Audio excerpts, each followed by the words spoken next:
সঙ্গীতা, তুমি আগের দিন লাইভ শেষ করার পর মনটা খারাপ হয়ে গিয়েছিল, কিন্তু তোমার লাইভ থেকে না বের হতে পারার জন্য অনেক হাসি আসছিল।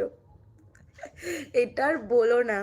আগের দিন লাইভ থেকে আমি বেরোতে পারছিলাম না বলে আমি নিজেই হাসতে হাসতে আমার অবস্থা খারাপ হচ্ছিল।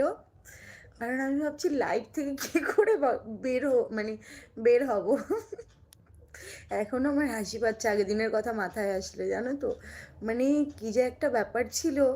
আমি শুধু মানে লাইভে যেগুলো সিস্টেম থাকে, অপশন থাকে, আমি সব জায়গায় গিয়ে ক্লিক করছি আর দেখছি যে আমি কি করে বেরোবো। লাস্টে দেখছি খুব ইজি আর সিম্পল, একদম ওপরে একটা ক্রস চিহ্ন, ওখানে গিয়ে ক্লিক করলেই হয়ে গেল। তো আমার সেই ক্লিক করতে গিয়ে আমি কি বলবো, এত কিছু চোখে দেখেছি, ওটাই চোখে দেখতে পাচ্ছিলাম না। আমি তো নিজেই হাসতে হাসতে পরের দিনও সকালবেলা, মানে আমার যখন মনে পড়ছে না তখন আমি হাসতে হাসতে আমি